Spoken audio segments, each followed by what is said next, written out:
सहना भवतु सहना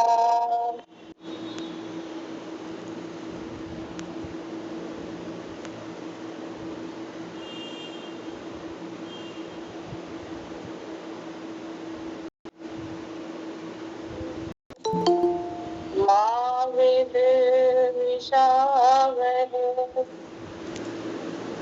ओम शांति शांति शांति। Now you're calm. Touch your eyes. Then open your eyes.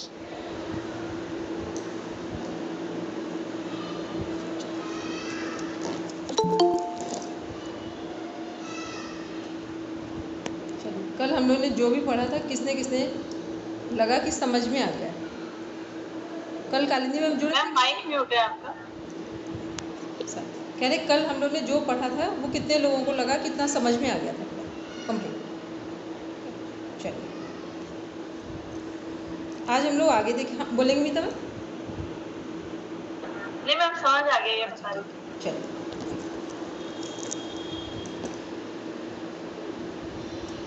आज हम लोग आगे देखेंगे। केवल एक अभी ब्रीफ इंट्रोडक्शन में ही चल रहे हैं हम लोग।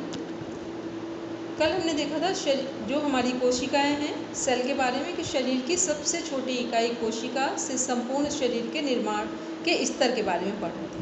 तो सबसे पहले सेल के बारे में देखा कि एक जैसा कार्य करने वाली, फंक्शन करने वाली या एक जैसे शेप साइज़ वाली जो कोशिकाएं हैं वो किसको बनाएंगी? टिश्यू। ठीक। फिर एक जैसा फंक्शन करने वाली जो टिश्यू है वो किसको बनाएंगे, किसका निर्माण करेंगे? ऑर्गन का। और डिफरेंट जो ऑर्गन है, अंग हैं, वो एक साथ मिलकर एक तंत्र सिस्टम को तैयार करेंगे। और जो हमारे 11 सिस्टम हैं ये क्या करेंगे? ये सभी हमारी पूरी बॉडी का फॉर्मेशन करेंगे। इतना हम लोग ने कल देखा था।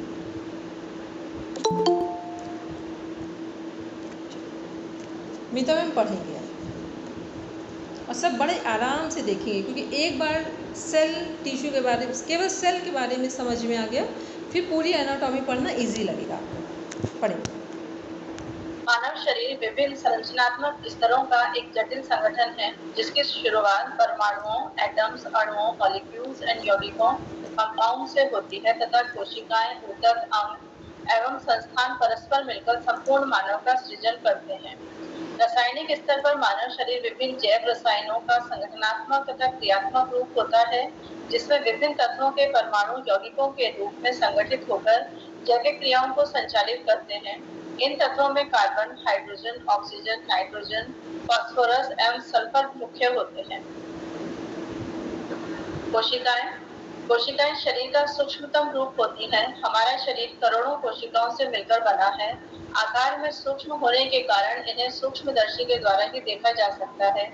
कोशिका को जीवन की इकाई भी कहा जाता है क्योंकि इनमें जीवन की समस्त मूलभूत क्रियाएं जैसे वृद्धि, चयापचय, श्वसन, पाचन, उत्सर्जन, उत्तेजनशीलता एवं प्रजनन आदि संपन्न होती है।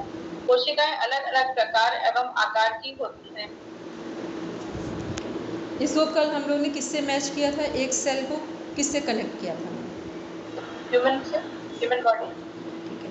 एक जो हमारी सेल का फंक्शन है पूरा स्टार्टिंग से लेकर लास्ट तक का जो प्रोसेसिंग है वही हमारे ह्यूमन बॉडी की है। ठीक है। वो सारी चीज़ें जो एक कोशिका के अंदर घटित हो रही हैं वही हमारे मानव शरीर में घटित हो रही हैं। एक बार प्रॉपर ये नेम लिखेंगे जाकर। अपनी अपनी कॉपी लीजिए, जहाँ पे नोट्स बना रहे हैं वहाँ इनके प्रॉपर नेम लिखिए। कोशिका के वर्क लिख रहे हैं, ग्रोथ, मेटाबॉलिज्म जो रेट है हमारा, श्वसन, respiration, digestion, excretion, irritability, reproduction, ये सभी नेम लिख लीजिए। हिंदी में लिखना हो हिंदी में लिखना।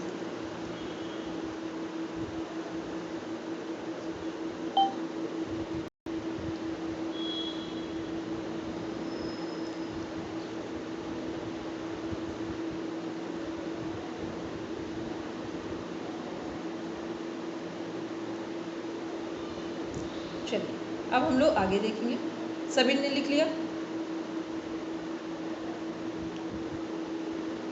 चलिए अब हम लोग देखते हैं, एक सेल को देख रहे हैं कि सेल में कितनी चीज़ें कनेक्ट हैं।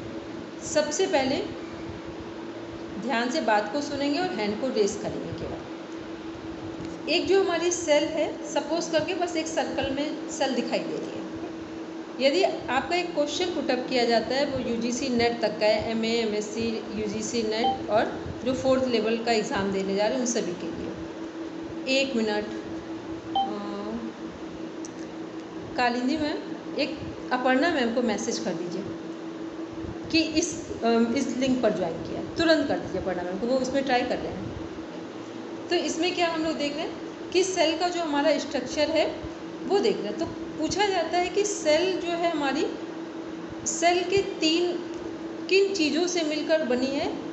सबसे पहला एक क्वेश्चन है, तो सेल किन 3 चीज़ों से मिलकर बनी है जिसके कारण सेल जीवित दिखाई दे रही है। तो सबसे पहले सेल हमारी जो बनी है वो किससे कवर्ड है? सेल मेम्ब्रेन से। सेल की एक वॉल है, ठीक, एक दीवार है, ठीक। मान लो सपोज करके कोई भी चीज़ होगी तो उसका आउटर लेयर तो होगा, जैसे अभी हमारा शरीर है तो पूरा स्किन से कवर्ड है, ठीक है। तो सेल क्या है, जो हमें बीच में पिंक कलर का दिख रहा है, पिंक रेड दिख रहा है, जो इसके बाहर देख रहे हैं एक लेयर है, ठीक, उसका नाम क्या है? Cell membrane. Cell membrane, MEMBRAN, ठीक, या हिंदी में लिखें तो सेल की दीवार। फिर उसके बाद क्या होगा? तो सबसे पहले हमने क्या देखा कि जो बाहर है लेयर है वो है सेल मेम्ब्रेन। फिर सेकंड क्या होगा उसके अंदर? सेकंड होगा इसमें प्लाज्मा, जिसे बोलते हैं साइटोप्लाज्म, ठीक है। वैसे तो प्लाज्मा बोलेंगे, लेकिन यहाँ सेल के अंदर जो लिक्विड फॉर्म में है उसे बोलते हैं साइटोप्लाज्म, ठीक। साइटोप्लाज्मा भी लिखा होता है कई जगह, प्लाज्मा भी लिखा होता है। तो सेल के अंदर जो लिक्विड है, हमारे शरीर के अंदर क्या है? अगर स्किन के अंदर देखा जाए फिर क्या है? ब्लड है, ठीक। तो इसके अंदर क्या है कि सेल मेम्ब्रेन है, फिर सेल के अंदर क्या है? एक हमारा लिक्विड फॉर्म में साइटोप्लाज्म। इसके बाद जो साइटोप्लाज्म है, अब क्या है कि एक सेल का, अगर हमारे शरीर में वो कौन सी चीज़ है जिसके कारण हमारा जीवित होना पता चल रहा है? हार्ट, प्राण भी कह सकते हैं, और ऑक्सीजन, और बिल्कुल एक पॉइंट की बात कल किसी ने बोला भी, वाटर, नहीं, अगर सिंपल सी बात बोले तो जैसे हम लोग बात करते हैं ना आत्मा, ठीक, तो सेल की आत्मा कौन होगी? न्यूक्लियस, माइटोकॉन्ड्रिया, न्यूक्लियर, जो न्यूक्लियस बोलते हैं कि न्यूक्लियर लिखा, ठीक। इसको ढूंढे कहाँ लिखा, ये देखो न्यूक्लियस लिखा हुआ है। ये क्या है? अब 3 चीज़ों को बड़ा ध्यान से समझ लें पहले। ये क्वेश्चन इतना इम्पॉर्टेंट है, शायद कभी हो कि किसी फॉर्म में ना पूछा जाए, ठीक है। चलिए अपर्णा मैम, एक बार हम रिपीट कर रहे हैं। सेल का ये स्ट्रक्चर है हमारे सामने। हम अपर्णा मैम सॉरी, हम भूल गए थे आपको अलग से शेयर करना, ठीक है। अरे दीदी सॉरी मत बोलो, हम इतनी गलतियां करते हैं, आप हमें माफ कर देते हो, कोई बात नहीं। वो हमने ग्रुप में तो शेयर किया, आपको पर्सनल हमको ध्यान नहीं रहा कहने का, ठीक है। कोई बात।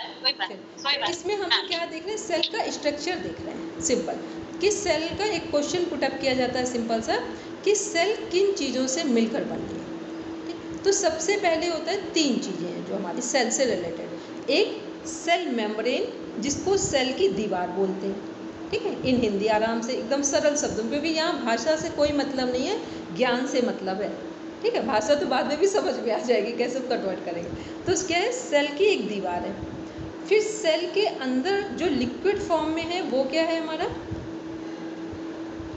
साइटोप्लाज्म, ठीक।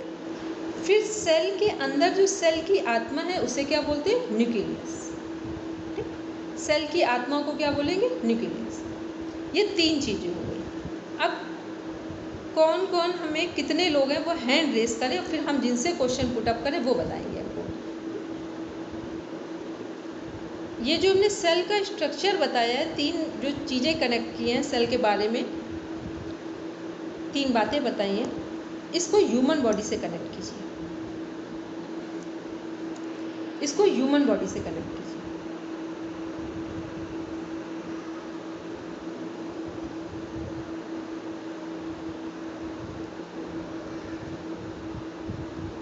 बोलेंगे हरदीप जी।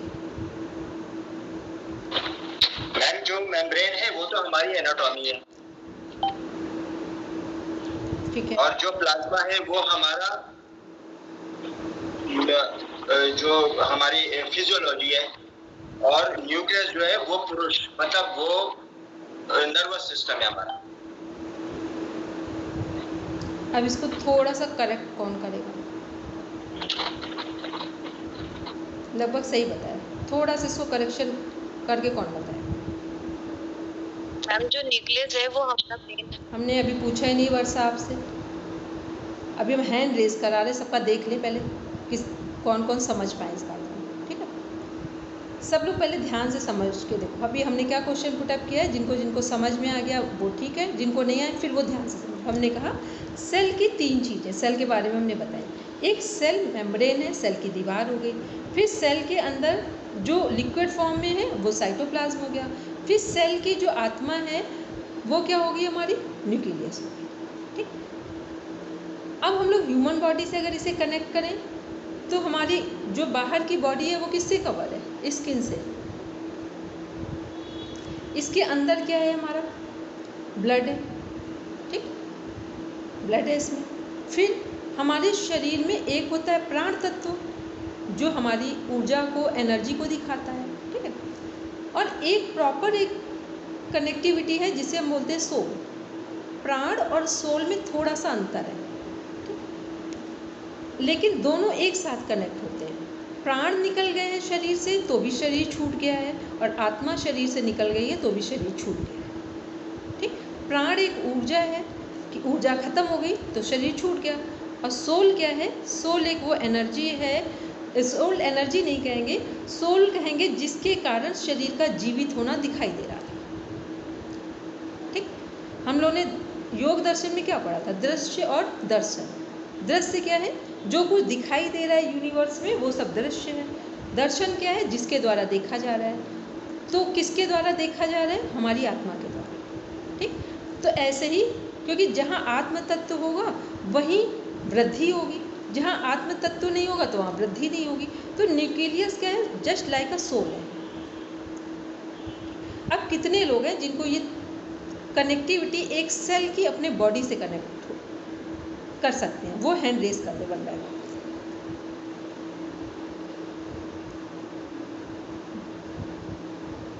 हरदीप जी अभी कोई कन्फ्यूजन? किसी का कोई कन्फ्यूजन हो अभी पहले समझ के हमें बता दें। अब हम किसी जिससे क्वेश्चन का आंसर पूछेंगे वो हमें समझाएंगे। पहले मनीष जी आप बोलिए।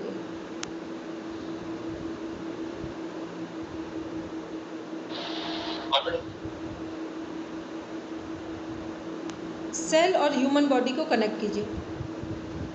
सेल मेम्ब्रेन तो स्किन है, और सेल मेम्ब्रेन के अंदर जो साइटोप्लाज्म है वो ब्लड की तरह है, और उसके अंदर जो न्यूक्लियस है वो सोल की तरह है। ठीक है, सलोनी बोलेंगे।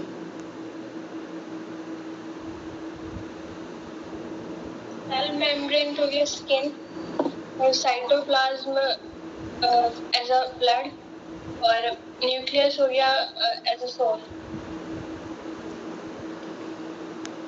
अब देखो सब भी अलर्ट बैठेंगे और मेरी बात भी सुनेंगे। एक बार यदि आपको सेल की एनाटॉमी फिजियोलॉजी समझ में आ गई तो सारे सिस्टम इतना इजी समझ में आएंगे कि हम एक साइड स्ट्रक्चर दिखाएंगे, एक साइड उसके फंक्शन दिखाएंगे, ठीक। केवल सेल की एनाटॉमी फिजियोलॉजी को हमें समझना है। अब हम अगर आपसे एक क्वेश्चन पूछ रहे हैं जिसको बी अलर्ट सुनेंगे और सही आंसर देंगे, ठीक है। जब हम बोलते हैं ब्लड, या हम बोलें कि आरबीसी, डब्ल्यूबीसी, प्लेटलेट्स और प्लाज्मा, मनीष जी इन सबको डिफाइन कीजिए अलग अलग एक एक लाइन में, इनका फंक्शन।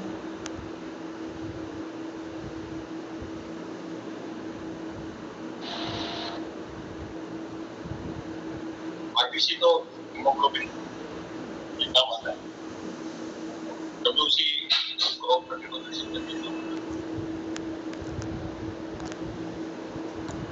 प्लेटलेट्स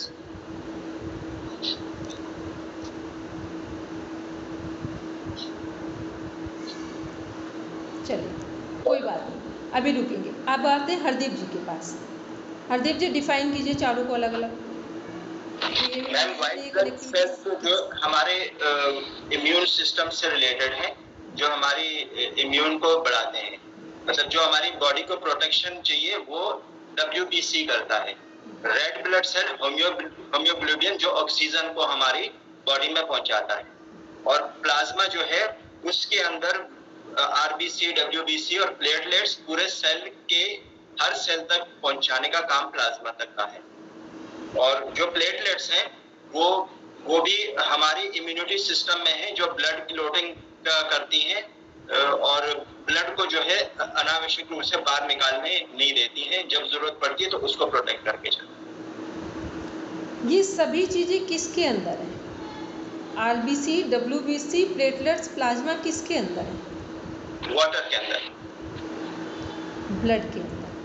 ब्लड में मैम, मतलब उसमें 70% वाटर है और 30% ब्लड है, और ब्लड में 9% जो है ये सारे प्लाज्मा WBC है, और बाकी वो है RBC। इनका तो चलो अभी हम बाद में परसेंटेज बताते हैं सभी का इक्वल, लेकिन अभी क्या करना, वो हम ब्लड का पूरा एक वो लेंगे, पूरी एक क्लास ही लेंगे ब्लड पर, ठीक है, तो वो अलग समझाएंगे। अभी मेरा क्वेश्चन हमने जो बोला है वो उसको सब ध्यान से सुनिए। 4 चीज़ें थी हमारी, प्लेटलेट, RBC हीमोग्लोबिन से रिलेटेड, WBC इम्यूनिटी जो हमारे क्या हैं, एंटीबॉडीज़ हैं WBC हमारे, फिर प्लेटलेट्स जो हमारे खून के थक्के को जमने से रोकते हैं, वो प्लेटलेट्स हैं हमारे, ठीक है। फिर प्लाज्मा क्या है, प्लाज्मा हमारे ब्लड के अंदर वो भी फ्लोट कर रहा है, ठीक। तो ये सारी चीज़ें हैं किसके अंदर, ब्लड के अंदर है। अब इसको ध्यान में सब रखेंगे। फिर ब्लड में क्या है, 70% हमारा वाटर है, ठीक। बोलते हैं ना हम लोग कि हमारे शरीर में कितना वाटर है, ये सब हमने अभी पूरी एक्यूरेसी के साथ नहीं बताया, क्योंकि एक्यूरेसी के साथ बताने में भी टाइम लगेगा। ये हमने एक ब्रीफ इंट्रोडक्शन दिया है आपको, ये हमने ये बताने का प्रयास किया आपको यहाँ पर कि जो हम लोग साइटोप्लाज्म देख रहे हैं वहाँ पर भी ये सभी चीज़ें हैं, ठीक। एक सेल को भी इन्हीं चीज़ों की ज़रूरत होती है अपनी लाइफ को सरवाइव करने के लिए। यदि हमारे एक सेल में ये चीज़ें नहीं होंगी तो यही हमारा जो शरीर है, जैसे सेल की ग्रोथ नहीं होगी, वैसे यदि हमारे खुद की बॉडी में RBC, WBC, प्लेटलेट्स और प्लाज्मा का परसेंटेज कम हो जाए या अधिक हो जाए तो दोनों ही हमारे लिए हार्मफुल हो जाए, ठीक। अब किसको किसको इतनी बात थोड़ी सी समझ में आई है, बस हम 5% की बात कर रहे हैं अभी, ठीक, क्योंकि एनाटॉमी फिजियोलॉजी है, ऐसे तो लगेगा तुरंत समझ में आ गया, बाउंस तुरंत हो जाएगा, ठीक है। अब जरा हैंड रेज देख लें कितने लोग हैं। मनीष जी थोड़ा सा समझ में आया अभी कुछ पॉइंट, ठीक है, क्योंकि अभी हम ऐसे मेरी एक क्वेरी है, जो लिक्विड की हम बात कर रहे हैं, साइटोप्लाज्म की जो बात कर रहे हैं, उसमें ब्लड और वाटर दोनों नहीं होंगे? अगर वाटर नहीं होगा तो ब्लड नहीं होगा, ओके। और एक बात और, न्यूक्लियस जो है वो विजिबल होता है ना, हम उसको देख सकते हैं ना? अगर हम जैसे उसको माइक्रोस्कोप में देखते हैं तो सेल के अंदर न्यूक्लियस हमें विजिबल होगा ना? देख सकते हैं, माइक्रोस्कोप में देख सकते हैं, ठीक है। पर दीदी अगर हम इसको शरीर में प्राण से या आत्मा से अगर कनेक्ट करते हैं तो हम उसको देख नहीं सकते ना? आप इसको भी बता दें, वहाँ पे देखने से तात्पर्य ये नहीं है कि वो आपको, वो तो पॉइंट में दिख रहा है क्योंकि वो सरवाइव कर रहे हैं, लेकिन यहाँ पे जब हम आत्मा की बात करेंगे तो यहाँ आत्मा तत्व तो नहीं दिखाई देगा, यहाँ प्राण ऊर्जा दिखाई देगी, ठीक है। अब इस बात को ध्यान रखें, शरीर में क्या दिखाई देगा, प्राण ऊर्जा दिखाई देगी, ठीक। तो इस बात को ध्यान रखेंगे। अभी अपर्णा मैम लेफ्ट हो गए, दोबारा जोड़ेंगे तब बताएंगे। तो ये क्या अभी हम लोगों ने बात की कि जो एक सेल है, सेल के अंदर क्या क्या चीज़ें आवश्यक हैं, तो हमने उनके बारे में देखा। अब देखते हैं यहाँ पर स्टार्टिंग से, सबसे पहले हम देख रहे हैं सेल मेम्ब्रेन, ठीक। अपर्णा मैम आप, अच्छा अंकिता जुड़े हुए, सेल मेम्ब्रेन है हमारा। फिर इसके बाद सेल मेम्ब्रेन क्या है, हमारी आउटर लेयर है, ठीक, सेल की दीवार है। इसके बाद फिर क्या है हमारे, इसमें जो जो चीज़ें आपके काम की हैं सिर्फ उन वर्ड्स को राइटिंग कर लेंगे। First cell membrane, cytoplasm, nucleus, और न्यूक्लियस जो है हमारा, उसके नीचे देखिए लिखा है न्यूक्लियस, वो भी नीचे यही लिखा हुआ, बस OUS लगा हुआ ऊपर। वो क्या है, वो बाहर की लेयर है। अगर हम न्यूक्लियस की बात करें तो उसकी दीवार क्या होगी, वो न्यूक्लियस है, फिर उसके अंदर भी प्लाज्मा है, फिर उसके अंदर जो सेंटर में है वो न्यूक्लियस है। आप केवल एक पॉइंट ध्यान में रखेंगे, न्यूक्लियस जो सेल की सोल है। अब देखते हैं इसके बाद है लाइसोसोम। ये क्या है, लाइसोसोम क्या है, ये हमारी वो थैली है जो कि जिसे हम लोग क्या बोलते हैं, सुसाइडल बैग। लाइसोसोम को क्या बोलते हैं, सुसाइडल बैग। अब क्यों बोलते हैं इसको, अभी आज ही हम कंप्लीट करेंगे इस पॉइंट को, क्योंकि सेल का स्ट्रक्चर बस मेन चीज़ों को देखना है। मैम जो आपने न्यूक्लियस का बताया, तो उसके अंदर वो प्लाज्मा है, उसके अंदर भी, न्यूक्लियस के अंदर भी, वहाँ पे भी है प्लाज्मा, ठीक है, ओके। वहाँ पे भी। अब इसके बाद देख रहे हैं लाइसोसोम हो गया, फिर माइटोकॉन्ड्रिया देख रहे हैं। माइटोकॉन्ड्रिया क्या है हमारे यहाँ पे, माइटोकॉन्ड्रिया है पावर हाउस। हमारी बॉडी की पूरी एनर्जी ऑक्सीजन के फॉर्म में, भोजन के फॉर्म में, वर्कआउट के फॉर्म में, जो भी एनर्जी सेंटर है वो हमारा है माइटोकॉन्ड्रिया। ये आपका क्वेश्चन पूछा जाता है, हमारी बॉडी का पावर हाउस किसे कहा जाता है, माइटोकॉन्ड्रिया को। सेल का भी माइटोकॉन्ड्रिया और बॉडी का होगा, अगर लिखा होगा माइटोकॉन्ड्रिया तो आप इसे टिक करेंगे, अदरवाइज क्या टिक करेंगे, स्प्लीन। इसके बाद आते हैं हमारे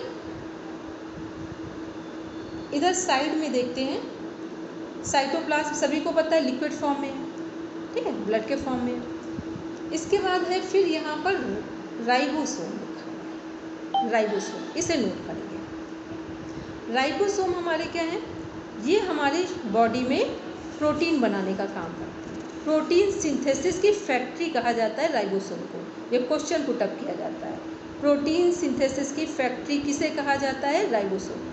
या राइबोसोम का वर्क क्या है, फंक्शन क्या है, तो प्रोटीन बनाना है। फिर इसके बाद गोल्जी बॉडीज़ हैं जो कॉम्प्लेक्स है, ये तो क्या करते हैं, ये बाहर की चीज़ों को अंदर ले जा रहे हैं और अंदर से बाहर लेकर आ रहे हैं। तो अभी आप इसको रहने दें। अब हम आपसे कुछ क्वेश्चन पुटअप करें। अब आप सब सीधे बैठेंगे, क्योंकि हमें जो समझाना है बस उतना आप पहले समझ लीजिए, उतना ही आपके काम का है। फर्स्ट हमने देखा कि सेल के 3 फंक्शंस, या सेल किससे मिलकर बनी है, सेल मेम्ब्रेन, साइटोप्लाज्म, न्यूक्लियस, ठीक, एक क्वेश्चन कंप्लीट। इसके बाद आते हैं लाइसोसोम का वर्क क्या है, सुसाइडल बैग है हमारे शरीर का, हमारी बॉडी का सुसाइडल बैग है, सेल का या हमारी बॉडी दोनों का। फिर हमने आपसे क्वेश्चन पुटअप किया, माइटोकॉन्ड्रिया क्या है, पावर हाउस है, एनर्जी सेंटर है। राइबोसोम क्या है, प्रोटीन सिंथेसिस की फैक्ट्री राइबोसोम को कहा जाता है। अभी किसी का कोई क्वेश्चन हो, इतने जो अभी नेम बोले हैं जिनको लिखने को हमने कहा था, तो अभी पूछ लें। किसी अभी कोई ऐसा क्वेश्चन हो जो अभी हमने नेम बोले हैं, उन्होंने पूछ लिया। चलिए अब हम आपको कुछ चीज़ समझाते हैं।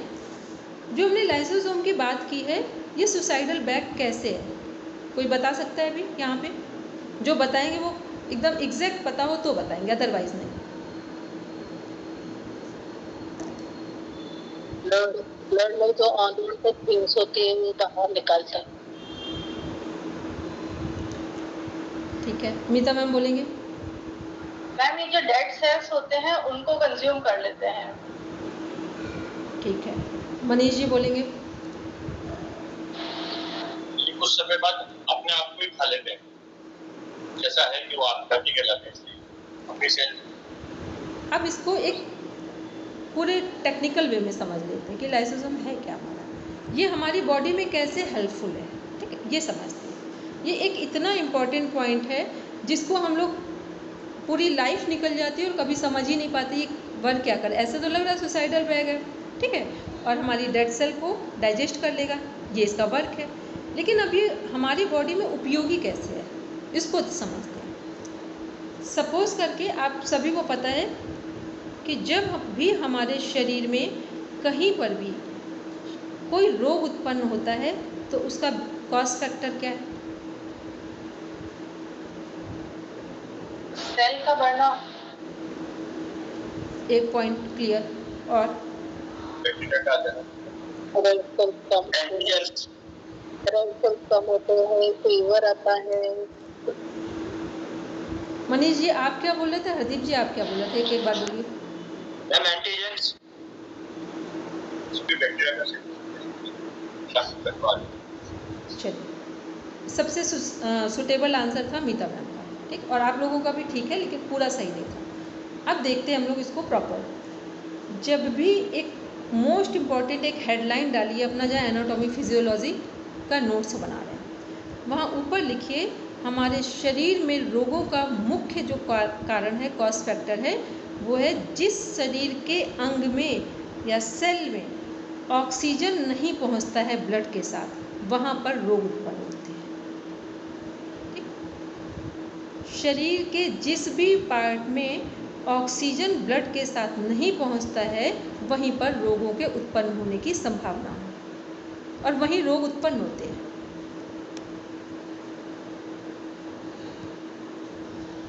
योग क्या सपोर्ट करता है? हर एक सेल तक ऑक्सीजन पहुंचाने का वेरी काम। गुड, हर एक सेल तक ब्लड के साथ ऑक्सीजन को पहुंचा देता है, ये योग सपोर्ट करता है। अब दूसरा देखते हैं, क्योंकि हम लोग लाइसोसोम की बात कर रहे हैं कि ये कैसे हेल्पफुल है हमारे लिए। तो जब हमारे शरीर में अगर अननेसेसरी सेल अचानक से बढ़ने लगे, सभी को पता है कि हमारे शरीर में कैंसर की सेल होती है, अत्यंत आवश्यक है कैंसर की सेल का होना, और सभी के शरीर में कैंसर की सेल होती है। लेकिन ये कब हार्मफुल है? जब ये कैंसर की सेल कम समय में बहुत तेज़ी से इनका बढ़ना शुरू हो जाए। जब सेल अननेसेसरी बढ़ती हैं, बहुत कम समय में बहुत फास्ट ग्रो करना शुरू करती हैं, इनकी ग्रोथ हो जाती है, उत्पन्न होती हैं, तो इसे क्या बोलते हैं? फ्री रेडिकल्स का बढ़ना। इसी को बोलते हैं फ्री रेडिकल्स। ऑक्सीडेंट इसी का नाम है, बोलते हैं ना एंटीऑक्सीडेंट। तो ऑक्सीडेंट क्या है? ये फ्री रेडिकल्स हैं। फ्री रेडिकल्स को कैसे कम करें, ऑक्सीडेंट को कैसे हटाएं, उनके लिए एंटीऑक्सीडेंट यूज़ करते हैं हम लोग। फ्रूट्स में, ड्राई फ्रूट्स में या अदर किसी भी फॉर्मेट में यूज़ करते हैं। तो ये क्या है? सेल का अननेसेसरी बढ़ना, कम समय में बहुत तेज़ी से उत्पन्न होना, उनका बढ़ना, ये फ्री रेडिकल्स एक प्रॉपर वर्ड है जो एनाटॉमी में यूज़ करते हैं। अब देखते हैं हम लोग कि जब ये बढ़ रही हैं, कहीं किसी भी पार्ट में सेल बहुत फास्ट ग्रो कर जाएं, तो इसे हम क्या बोलेंगे? फ्री रेडिकल्स बढ़ रहे हैं, ठीक है। और जब कहीं सेल बहुत फास्ट बढ़ रही हैं, बहुत तेज़ी से उत्पन्न हो रही हैं, डेवलप हो रही हैं, तो आप इसका कॉज फैक्टर क्या समझ रहे हैं?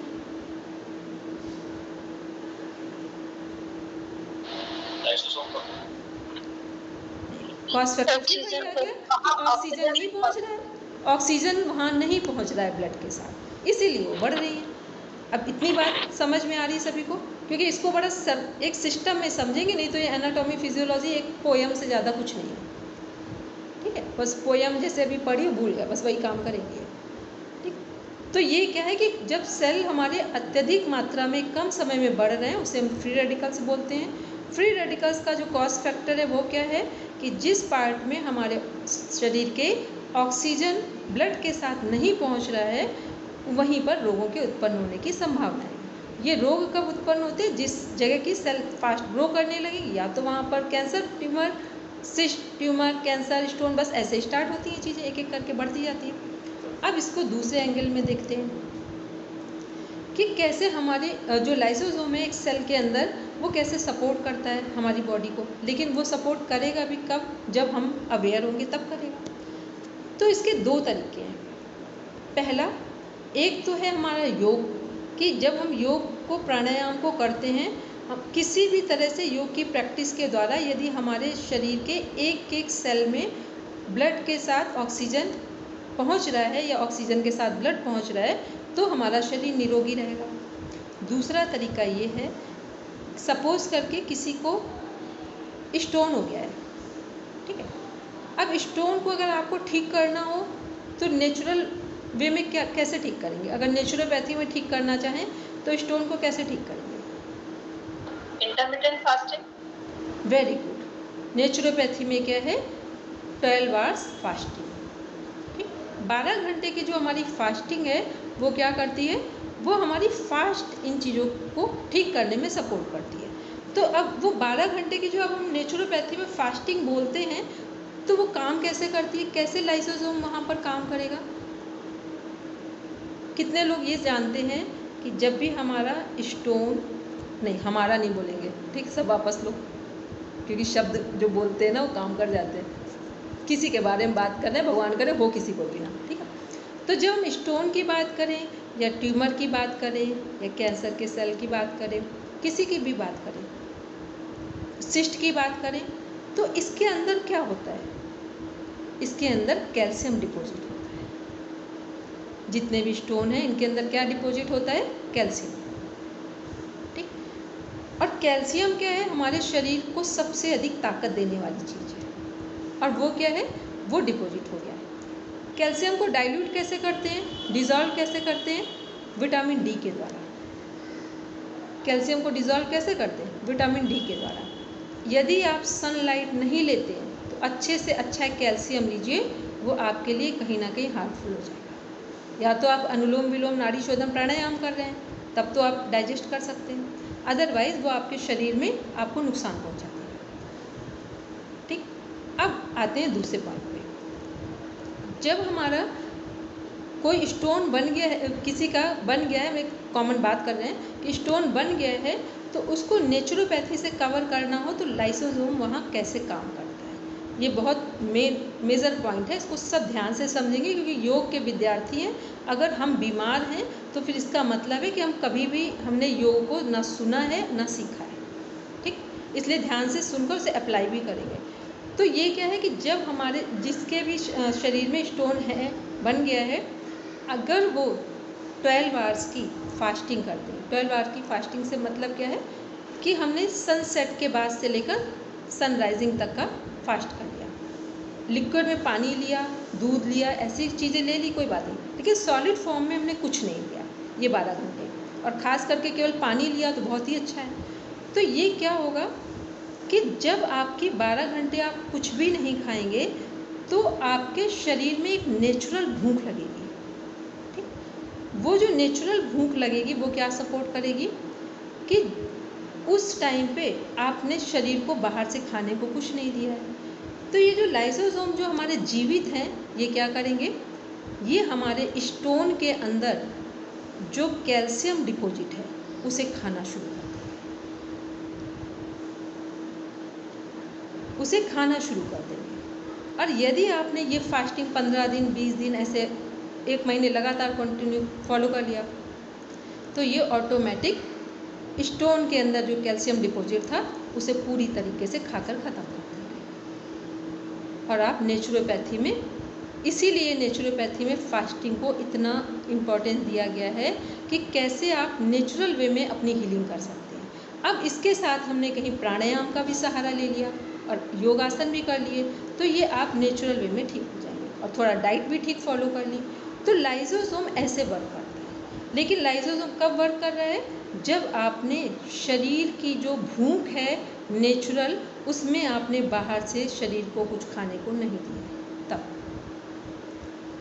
आपको जो भूख लग रही है उस पर आपने, किसी को अगर कोई गंभीर बीमारी हो तो नेचुरोपैथी में क्या कराते हैं, सीधा 16 घंटे की फास्टिंग करा दी, 16 घंटे में भी अन्न देना बंद कर दिया। कैंसर कैसे नेचुरोपैथी में ठीक हुए हैं, बहुत सारे कैंसर ठीक हो गए।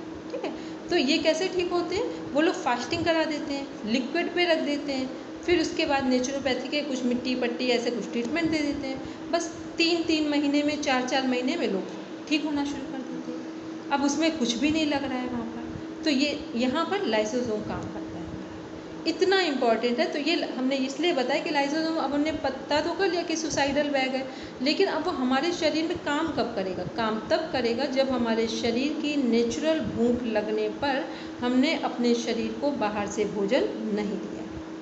तो जो हमारे जहाँ पर भी रोग उत्पन्न हो रहा है या जहाँ पर भी किसी भी तरह की गांठ या स्टोन से जो कुछ भी बना है, ट्यूमर, उन सब में जो कैल्शियम है उसको ये खाना शुरू कर देता है। और खाते खाते फिर एक टाइम ऐसा आ जाएगा कि पूरी तरीके से डेड कर देगा। तो ये क्या हो, तो फिर वो जो डेड हो गई हैं सेल फिर ये उन्हें भी डाइजेस्ट कर देगा, तो पूरी तरीके से लाइसोसोम उन्हें खत्म कर देगा। ठीक, अब जितने लोगों को ये कहानी समझ में आई हो वह हैंड रेज कर। बहुत सुंदर तरीके से आपने बताया, बहुत अच्छा लगा। कभी सुना नहीं था, कभी यह सुना नहीं था। अनीता मैम ने बोला समझ में आ गया, तो मैं लगा ठीक।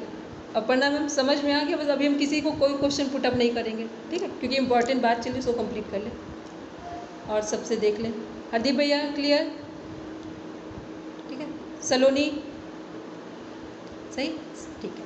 तो ये हम लोगों ने इसलिए कालिंदी मैम को देख लिया, ठीक है, चलिए। तो ये हमने सेल के बारे में पढ़ा, ठीक है। अब हम सेल के अंदर लाइसोसोम के बारे में देखें। अब हमने देखा था अभी यहाँ पर राइबोसोम, प्रोटीन की फैक्ट्री। प्रोटीन हमारे शरीर में कब सबसे अधिक ज़रूरत होती है और कब शरीर को प्रोटीन की ज़रूरत नहीं होती है, वो टाइम पीरियड बताएंगे। क्वेश्चन हम भी कर रहे हैं मीता मैम से, मनीष जी से, हरदीप जी से और अपर्णा मैम से, इतने लोगों से।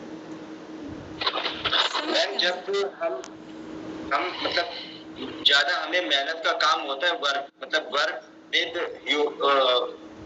जो बॉडी से हम ज़्यादा काम करते हैं तो हमें इसकी ज़रूरत पड़ती है प्रोटीन की, और अगर हम मेंटल वर्क ज़्यादा करते हैं तो हमें उतनी प्रोटीन की ज़रूरत नहीं पड़ती। तो अगर हमारा प्रोटीन, जब हम मेंटल वर्क कर रहे हैं और प्रोटीन ज़्यादा खा रहे हैं तो हमारे लिए वो नुकसान करेगा, और अगर मेंटल वर्क कर रहे हैं अगर मेंटल वर्क कर रहे हो ज़्यादा खाएंगे तो नुकसान करेगा, और अगर फिजिकल कर रहे हैं और प्रोटीन ज़्यादा नहीं खाएंगे तो भी नुकसान करेगा। तो हमें इस चीज़ का ध्यान रखना। मनीष जी बोलेंगे। ये जब हार्ड एक्सरसाइज करते हैं तो लॉन्ग प्रोटीन से ज़्यादा करते हैं, तो प्रोटीन की आवश्यकता ज़्यादा रहती है। मनीष जी आपकी वॉइस क्लियर नहीं है मेरे पास। जब हार्ड वर्क करते हैं, एक्सरसाइज ज़्यादा करते हैं, तब जाके प्रोटीन की आवश्यकता ज़्यादा रहती है। मेरा क्वेश्चन क्या था मीता मैम? मैम क्वेश्चन वापस सुनना चाहूंगी, कुछ यहाँ पे बात चल रही है, इस समय प्रोटीन सुन नहीं की पाई। आवश्यकता ज़्यादा रहती है। हमने ये पूछा था, हमने कहा था किस एज में प्रोटीन की सबसे अधिक ज़रूरत होती है और किस टाइम पर प्रोटीन की ज़रूरत ना के वो तो बराबर। बचपन में सोचा था रेटिंग ग्रोथ के समय। एडोलेसेंस में जब बंदा बच्चा जवान होता है उस टाइम पे प्रोटीन की ज़रूरत जन्म से लेकर बच्चा जब गर्भ में होता है वहाँ से लेकर के टीन एज तक ज़रूरत होती है सबसे अधिक। क्यों होती है? क्योंकि हमारी बोन डेवलप कर रही होती है। जब तक हमारी बोन की ग्रोथ होती है तब तक हमें प्रोटीन की ज़रूरत सबसे अधिक है। कोई बच्चा ऐसा है जो 19 के बाद भी उसकी बोन डेवलप करे? नहीं। ठीक, अब आते हैं, हमारा दूसरा क्वेश्चन था कि किस एज में प्रोटीन की ज़रूरत बिल्कुल नहीं होती। बोलेंगे कालिंदी में? फिर से बोलेंगे? 40 के बाद। 40 के बाद प्रोटीन की ज़रूरत होती है, फिर मात्रा कम हो जाएगी। ठीक, 40 के बाद प्रोटीन की मात्रा जो लोग कम लेते हैं वो लोग देखेंगे बीमार नहीं पड़ेंगे। इसीलिए कहा जाता है, आयुर्वेद पूरा भरा पड़ा है इसमें ग्रंथ कि 40 के बाद यदि हम प्रोटीन को कम शुरू कर दें लेना, दालों को की मात्रा बिल्कुल कम कर दें खाने में, मतलब जो भी जिनमें भी प्रोटीन अधिक है उन चीज़ों को लेना बंद कर दें या कम कर, बंद नहीं कहेंगे, कम कर दें, तो आप स्वस्थ रहेंगे। दूसरा, जब 55 की तरफ जा रहे हैं, ठीक है, 50 से 55 की तरफ, तब आप प्रोटीन बिल्कुल ना के बराबर, बस उसमें केवल गाय का दूध एक ऐसा प्रोटीन है, उसमें एक बिल्कुल लाइट प्रोटीन है, उसको ले सकते, उसके अलावा सभी प्रोटीन बंद कर दें। इस समय डॉक्टर्स एलोपैथी में क्या करते हैं? एक हमारे यहाँ पे कानपुर में डॉक्टर हैं, उनकी फैक्ट्री है मेडिसिन की, अरबों का व्यापार है उनका। एक बार उन्होंने हमको अपने यहाँ बुलाया, उनकी मदर है, वो लोग इस तरह का कि उनकी मदर के ऊपर 1 करोड़ रुपए भी लग जाए, बहुत समर्पित अपनी माँ के लिए, 1 करोड़ भी रुपए लग जाए तो उनको कोई दिक्कत है। उनका मैम आप एक बार बस, हम सब कुछ कर चुके हैं, एक बार देख लीजिए। फिर हमने उनका बस एक शेड्यूल देखा, हमने कहा इनको डाइट में क्या दिया जा रहा है। वो 17 ईयर्स की फीमेल, उनको क्या दिया जा रहा था? सेप्टिन के बिस्किट, पता है, टोटल प्रोटीन से रागी के बिस्किट अलग से जो डायरेक्ट आ गए। और फिर डॉक्टर्स ने उनको बोला कि इन्हें और स्ट्रॉन्ग की स्पाइन में कुछ प्रॉब्लम हो गई थी काफ़ी, और साइड में बोन्स वगैरह काफ़ी वीक थे। फिर डॉक्टर्स ने उन्हें सजेस्ट किया कि इनसे प्रोटीन पूरा नहीं हो रहा है, अब आप इन्हें नॉन वेज दीजिए। ठीक, अब आप अपना थोड़ा विवेक लगाइए। एक 17 इयर्स का जो पर्सन है वो बीमार है ऑलरेडी, उसको इतने हैवी प्रोटीन देंगे, फिर उसका पेट डिस्टर्ब होगा, पाचन तंत्र, फिर पाचन तंत्र को ठीक करने के लिए दवाएं देंगे, फिर बीपी हाई हो रहा है, बीपी लगातार हाई हो रहा है, उसकी टैबलेट लेने की वजह से किडनी गड़बड़ हो रही है, किडनी में बार बार साइड इफ़ेक्ट आ रहे हैं, तो लीवर काम करना बंद कर रहा है, ये एक चेन बन रही है। फिर उनको बस हमने एक ही चीज़ बोली थी, हमने कहा कि अगर आप वैसे 70 हो चुकी हैं, कोई बात नहीं, अब जितना वो चल जाए, लेकिन अगर इन्हें ठीक करना हो तो बस इनके प्रोटीन हटा दीजिए और इनको जो लाइट डाइट है वो दीजिए, और जो प्राणायाम वगैरह है वो लेट के करना चाहें किसी के साथ इनको करवा दीजिए। तो ये क्या है कि हम लोग कई बार चीज़ों को समझते ही नहीं। एनाटॉमी फिजियोलॉजी क्यों सपोर्टिव है? ताकि हमें सही जानकारी मिले, लेकिन जानकारी के अभाव में हम क्या करते हैं, गलत चीज़ों को लेना शुरू कर देते हैं। तो एक रोग को ठीक होने की बजाय दूसरा हमें गिफ्ट में मिल जाता है। बोलेंगे मनीष? मैडम ये जो भी डाइटिशियन पे बताते हैं लगभग 5 ग्राम पर वजन के हिसाब से लेना चाहिए, पर केजी के हिसाब से। तो मेरी लगभग केजी वेट है तो मनीष और पास करिए, वॉइस क्लियर नहीं मेरे पास। लगभग बॉडी वेट के हिसाब से प्रोटीन लेने के लिए कहते हैं 5 ग्राम पर किलो के हिसाब से। 60 किलो वेट है तो 2 ग्राम पर डे के हिसाब से लेना चाहिए। नहीं, लेकिन जो बॉडी के वेट के अनुसार जो बोलते हैं, ऐसे तो खली को देख लेंगे तब तो वो बिना प्रोटीन के डेवलप ही नहीं करेगी उनकी बॉडी। ठीक है, हाँ मान लिया, लेकिन क्या होता है, लेकिन इतना जो है ना, अब ये तो मतलब थोड़ा सा चेंज हो गया। मतलब अभी तो आपने बोला ना कि जैसे अभी आपको फिजिकल एक्सरसाइज करते हैं आपको प्रोटीन ज्यादा लेना पड़ेगा, लेकिन आपने बताया कि 40 एज के बाद थोड़ा सा कम कर देना चाहिए। फिर फिजिकल एक्सरसाइज करेंगे तो वो मसाज फिर आपको प्रोटीन लेना है, जैसे गाय का घी है, गाय का दूध, और वो भी नहीं है तो फिर फ्रूट्स लीजिए। ठीक है, फिर फ्रूट्स पर आइए। फिर उसके बाद क्या है, जो हमारे ये है क्या बोलते हैं, मिलेट्स वगैरह हैं, इनमें इतना लाइट प्रोटीन है। इन पर किसी दिन क्लास लेंगे, जब आपका डाइट पे आएंगे तो आपको पहली बार लगेगा कि हमने कुछ अमेजिंग सुना है। ठीक है, और वो इतनी यूज़फुल चीज़ें, वो डाइट के पार्ट में, अभी डाइटिशियन वाला जो पार्ट है वहाँ उठाएंगे उसको। तो ये चीज़ें क्या, वो प्रोटीन लेना है, लेकिन वो प्रोटीन लेना है जिसकी मात्रा, जिसमें जैसे अभी हम लोग हमने मान लो हमें चाहिए एक दिन में प्रोटीन केवल 10 ग्राम प्रोटीन चाहिए। हम क्या कर रहे हैं, जो भोजन लेते हैं, अभी हम प्रोटीन को भी हटा दें और सिंपल भाषा में आपको समझाएं तो शायद जल्दी समझ में आ जाएगा। इस समय शुगर एक ऐसी बीमारी हो गई है, डायबिटीज़ ऐसे बढ़ रहा है, ऐसे लग रहा है लोग नहीं, जैसे बिल्कुल आम तौर पे कोई अच्छी बात बता रहे हैं, इनको भी डायबिटीज़ है, इनको भी है, जैसे परिचय दे रहा हूँ। ठीक है, तो इसको आप ध्यान से समझिए कि डायबिटीज़ है क्या। डायबिटीज़ के लिए जो हम लोग जो स्वस्थ लोग हैं, उनको एक दिन में जो कार्बोहाइड्रेट लेना चाहिए वो कितना चाहिए, केवल 8 ग्राम, केवल 8 ग्राम चाहिए। हम लोग ले कितना रहे, यदि हम लोग 2 रोटी लेते हैं, 1 कटोरी दाल, 1 कटोरी सब्जी और चावल लेते हैं, इतने में हमें कितना प्रोटीन हम गेन करते हैं, 80 ग्राम, 75 से 80 ग्राम। तो जब हमारे शरीर को ज़रूरत थी 8 ग्राम की और हम इतना एक्सेस प्रोटीन डेली ले रहे हैं, तो हमारे शरीर में शुगर नहीं होगा तो हमें क्या मिलेगा, डायबिटिक पेशेंट नहीं बनेंगे तो क्या बनेंगे। तो हमें लेनी है सभी चीज़ें, लेकिन वो चीज़ें लेनी है जिसमें इनका परसेंटेज कम है। ठीक, अभी हम लोग इन चीज़ों से परिचित नहीं हैं, इसलिए हम लोग बस यही समझ लेते कि दवा ले रहे हैं तो लेनी ही पड़ेगी, ऐसा कुछ है ही नहीं। आप जैसे ही बॉडी में लेवल को मेंटेन कर लेते हैं, वैसे ही आपका शुगर ठीक हो जाएगा, जो डायबिटिक की गोलियां ले रहे हैं वो बंद हो जाएंगी। और इसके लिए भी बता दें, जब भी आपकी किडनी का फंक्शन वीक हो जाए, और डायबिटिक पेशेंट जो हैं उनका अगर सही चेकअप कराएंगे, डायबिटिक पेशेंट वही लोग बनते हैं, किडनी फेलियर के पेशेंट वही लोग हैं जिनका लीवर 50% काम नहीं कर रहा है। यदि लीवर आपका 50 to 70% काम कर रहा है तो ये प्रॉब्लम्स नहीं आती हैं। ठीक है, तो इसलिए अब अभी इतना सा कुछ जाएंगे तब तो पूरा MSc वाला हो जाएगा, तो इतना डीप में नहीं जाएंगे, बस थोड़े में लेकर चल रहे हैं, क्योंकि सेल हमें समझाना है। आप मास्टर के स्टूडेंट होने जा रहे हैं तो एक बार सेल का फंक्शन क्या है, बॉडी में कैसे कनेक्ट कर रहे हैं, उसे ही समझना था। तो लाइसोसोम को बताया, राइबोसोम को, कि किस एज में लेना है प्रोटीन, किस एज में कम करना है, और जब कोई व्यक्ति बहुत बीमार हो तो उसे प्रोटीन की मात्रा बढ़ती उम्र के लोगों में कम कर देंगे, सडन कम कर देंगे, बाकी चीज़ों को बढ़ा देंगे। उनको कैल्शियम, आयरन ये सब बढ़ाएंगे, प्रोटीन को कम करेंगे। बोलेंगे मीता मैम? मैम इसकी क्वांटिटी किस हिसाब से लेनी चाहिए प्रोटीन की? अभी हम इसको उसमें बताएंगे, डाइट वाले पार्ट में आने वाला है वो आपका, ठीक है। उसमें पूरा प्रॉपर डिफाइन करेंगे इन चीज़ों को, कि कौन सी लेनी चाहिए, कितनी लेनी चाहिए, इन सब के बारे में सही से बताएंगे, ठीक है। तो अभी हमने सेल के बारे में बताया कि लाइसोसोम क्या है, राइबोसोम क्या है, राइबोसोम को कैसे मैनेज किया जाता है।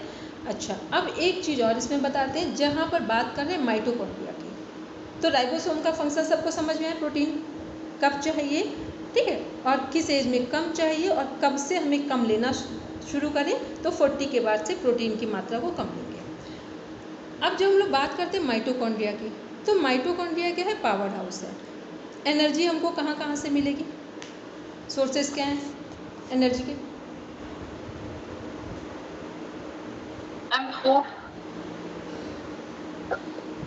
भोजन बोलेंगे पढ़ना में?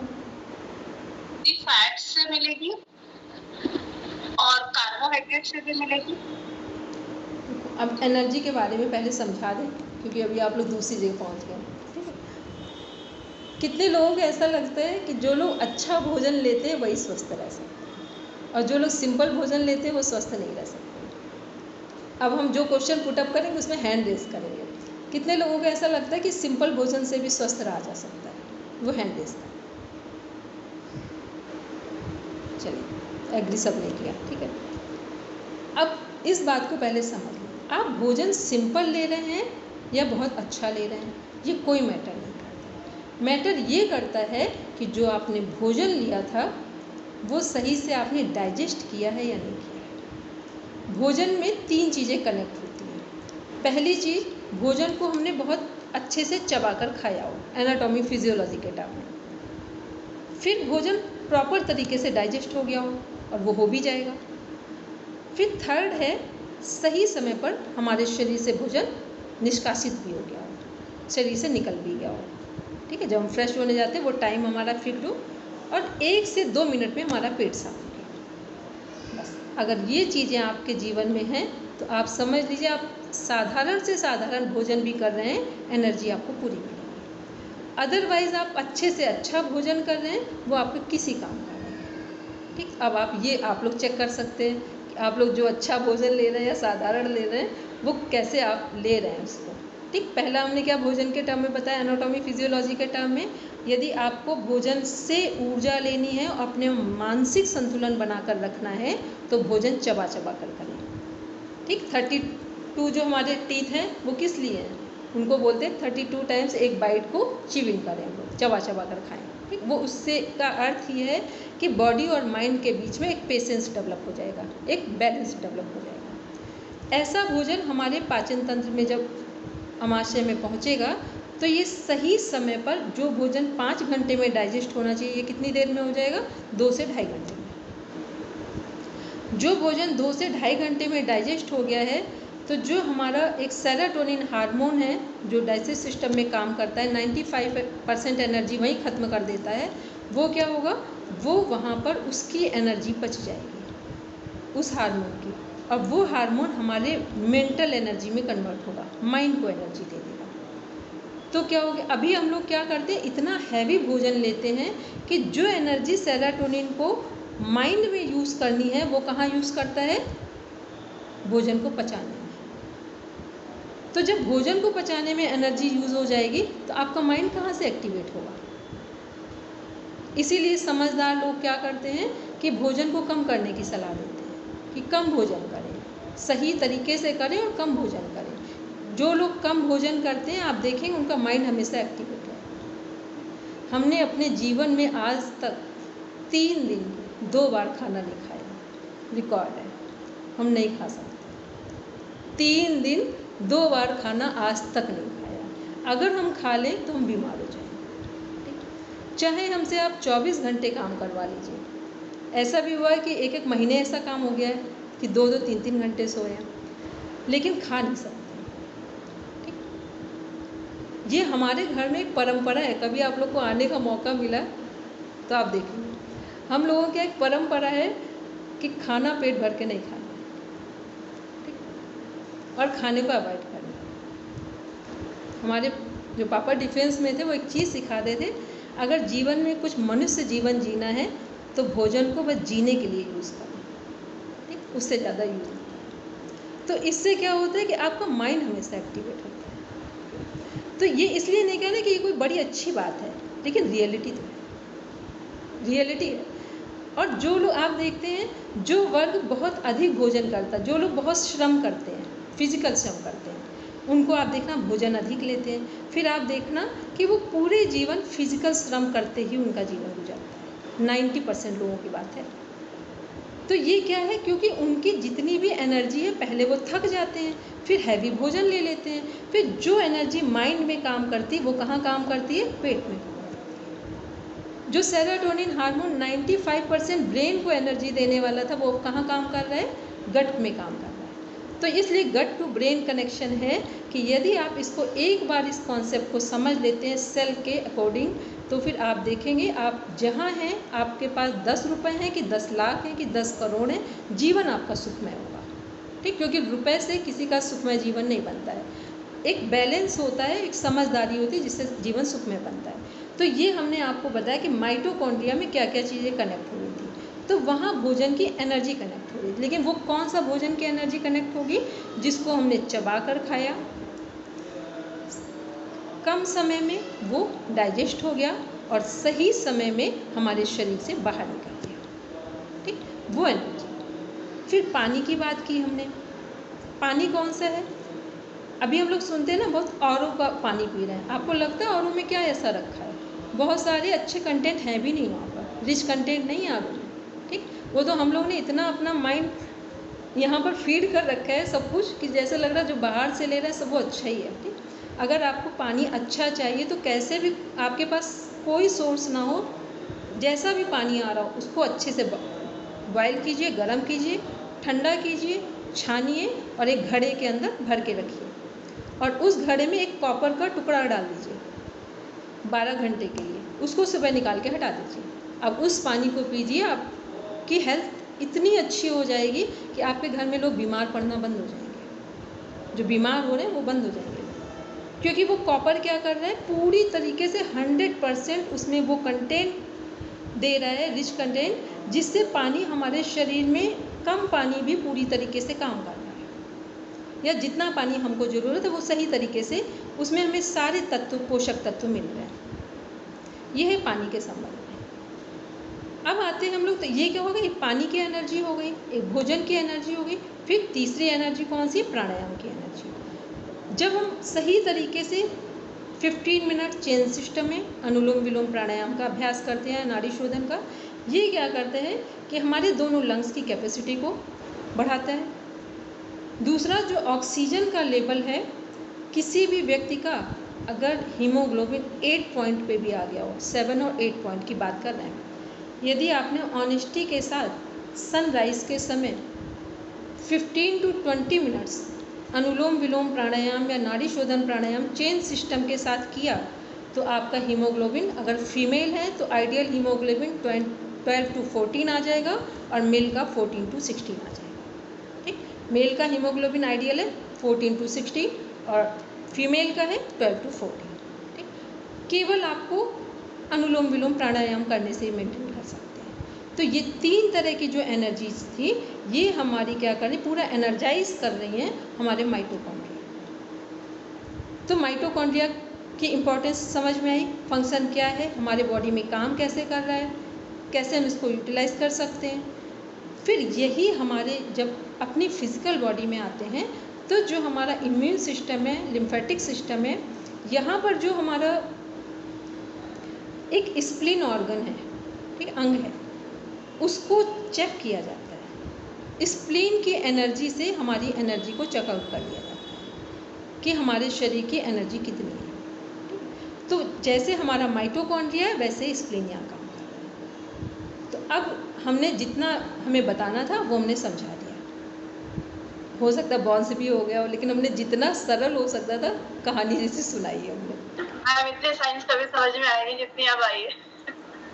तो ठीक है, तो इसलिए सलोनी आया समझ में? ठीक है, चलो तो अगर सबको आ गया है तो हम समझेंगे बहुत अच्छा काम हो गया। ठीक, हेमंत जी, हेमंत भैया की बात नहीं कर रहे, ये हरदीप भैया, मनीष जी, अंजू, वर्षा, इधर सबको समझ में आया? ठीक, आज की जो रिकॉर्डिंग है इसको कम से कम 3 बार सुनिए, ये बहुत इम्पोर्टेंट है। ठीक, 3 बार जब अपना काम करेंगे तब सुनेंगे। क्या बोल रहे हैं?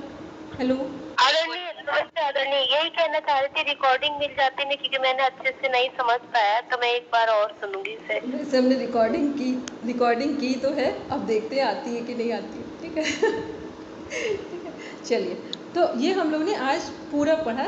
अब कल हम लोग बस टिश्यू को स्टार्ट करेंगे और टिश्यू के बारे में देखेंगे कि जो हमारे 4 टाइप्स ऑफ टिश्यूज़ हैं वो कैसे ऑर्गन को बना रहे हैं, तैयार कर रहे हैं, और फिर इसके बाद सिस्टम आगे देखेंगे। तो आज आपका एक होमवर्क है, जो हमने कल पढ़ा था, जो हमने आज पढ़ा है, इसको सारी चीज़ें सुनकर अपने वर्ड्स में कनेक्ट करेंगे, अपने वर्ड्स में कनेक्ट करेंगे। अब किसी का कोई क्वेश्चन बोलेंगे? सीमा मैम। नमस्ते दीदी।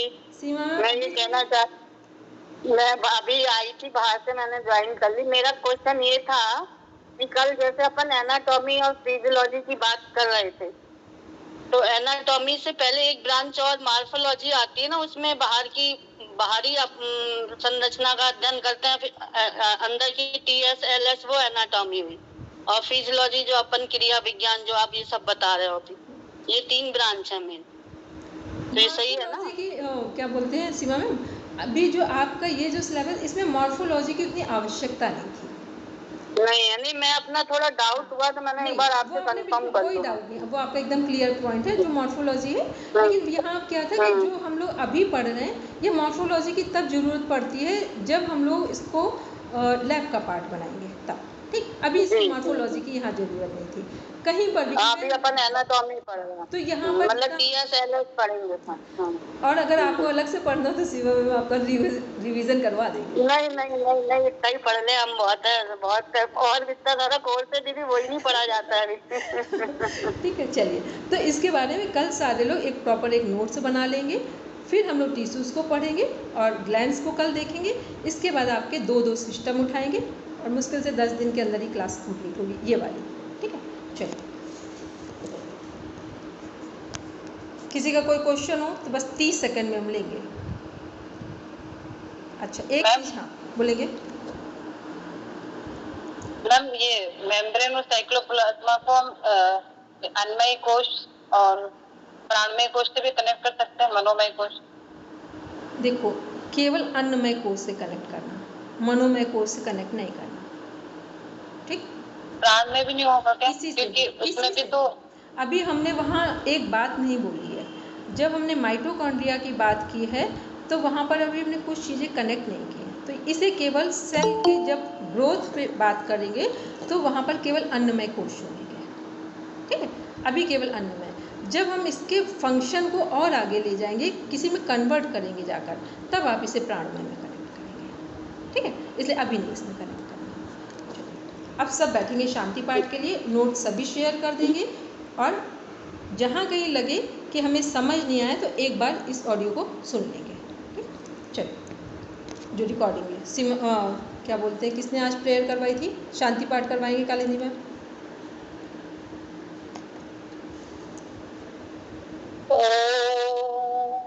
सर्वे भवन्तु सुखिनः, सर्वे सन्तु निरामयाः, सर्वे भद्राणि पश्यन्तु, मा कश्चित् दुःखभाग् भवेत्। ॐ शान्तिः शान्तिः शान्तिः।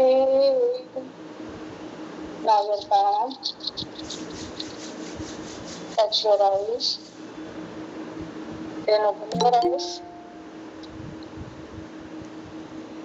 चलिए, सभी को प्रणाम, शुभ रात्रि। प्रणाम मैम। प्रणाम ma'am, thank you very much. नमस्ते, थैंक यू। सभी लोग प्रणाम की मुद्रा में हाथों को जोड़ेंगे, नेत्रों को बंद करेंगे कोमलता से और ओम का उच्चारण करेंगे। ओम।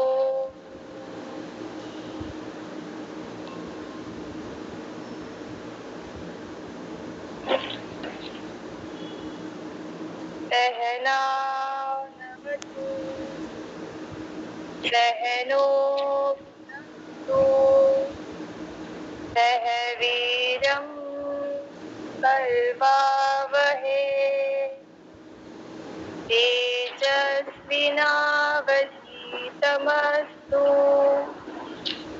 मा विद्विषावहे।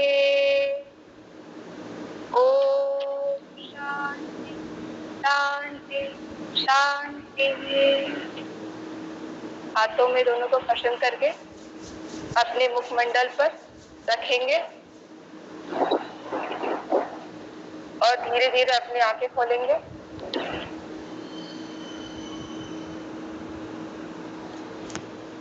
कल हमने वर्क दिया था कुछ, सभी ने किया है?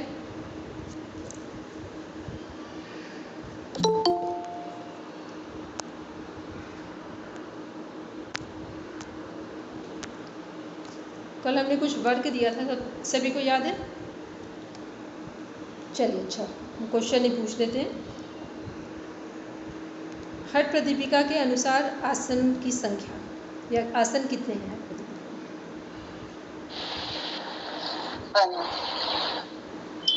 बोलेंगे मंजू जी? 15 है। 15। ठीक है, नाम बताएंगे मंजू जी?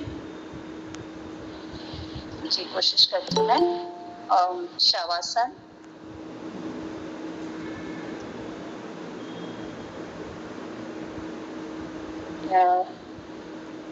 एक मिनट मैडम।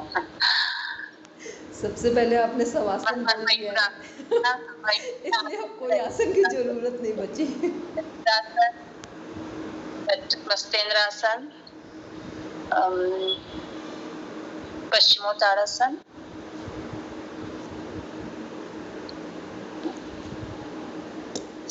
सिंहासन। सभी लोग सही से सुनेंगे, जहाँ गलत बोलेंगे मंजू मैम वहीं हैंड रेस कर देंगे।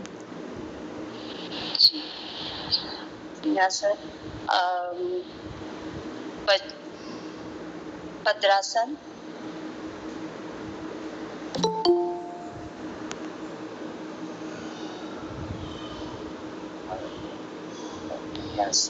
पद्मासन,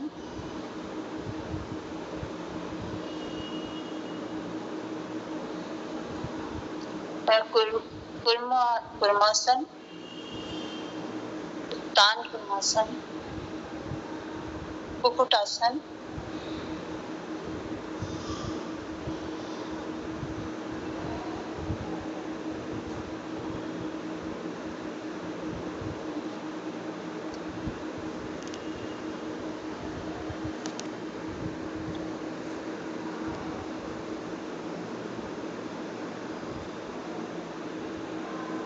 मानसी, जहाँ से मंजू मैम नहीं बोल पाए हैं वो आसन आप बोलो। वीरासन, गौमुखासन, कूर्मासन, कुक्कुटासन, उत्तान कुर्मासन, अब स्टार्टिंग से बोलो, कुछ आसन बोल चुके, कूर्मासन, उत्तान कुर्मासन ये बोले थे मंजू मैम ने, अब आप स्टार्टिंग से बोलो। मैं वीरासन, गौमुखासन, कूर्मासन, उत्तान कुर्मासन, कुक्कुटासन, मत्स्यासन, मयूरासन, धनुरासन, पश्चिमोत्तानासन, सिंहासन, सिद्धासन, स्वास्तिकासन, पद्मासन, भद्रासन, शवासन। कितने हो गए? हमको ऐसा लगा 15 से ज़्यादा हो गए। कितने लोगों ने सही सुना? मानसी ने सही बोले वो हैंड रेस कर दो बस। मानसी ने आसन सही बोले वो हैंड रेस कर दो।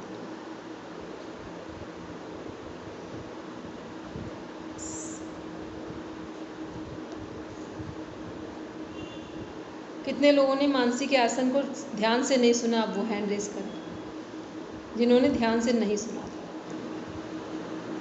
चलो वेदिका, एक बार आप बोलो।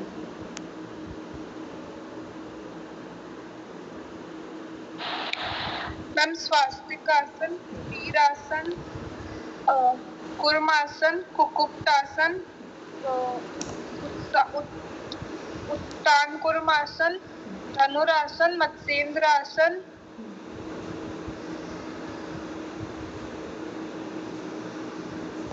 शवासन, सिंहासन,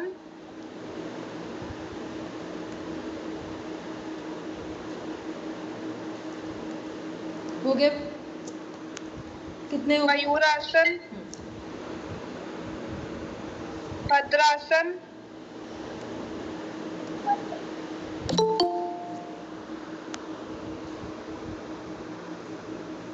कितने हो गए वेदिका?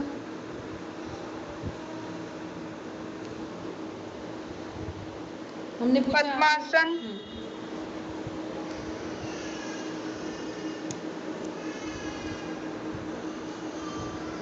चलिए रश्मि जी बोलेंगे।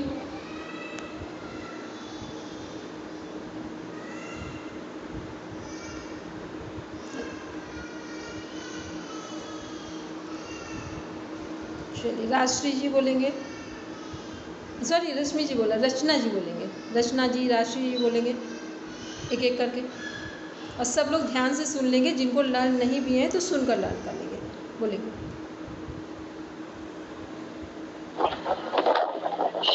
सबसे पहले इको कर रहा है क्या रचना जी? मैं नहीं था, वह राष्ट्रीय जी ने अनम्यूट किया था, तो पहले आप बोल दीजिए। बोलेंगे राजश्री जी, आप ही बोल दीजिए।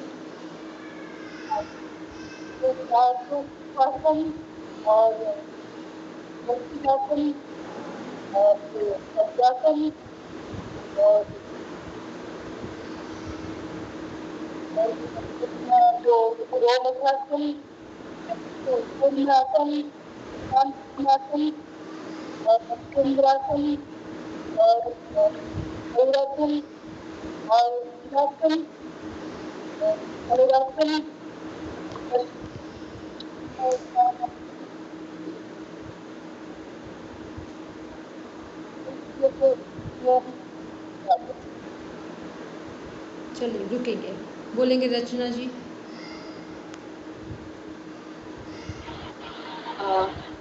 इसमें मैम वो सिटिंग पोज का तो जो 4 आसन है वो अलग से कैटेगरी हो जाएगी, जिसमें सिद्धासन, पद्मासन, स्वस्तिकासन और भद्रासन, और जो विश्रामात्मक है उसमें एक शवासन। तो ये 5 कैटेगरी अलग हो गई। अब जो 10 की लिस्ट है जो शरीर संवर्धनात्मक है, उसमें सबसे पहले गोमुखासन, सिंहासन, मत्स्येंद्रासन, मत्स्यासन, उत्तान कूर्मासन, कूर्मासन। जी मत्स्यासन कहाँ है? अच्छा, फिश मत्स्येंद्रासन है।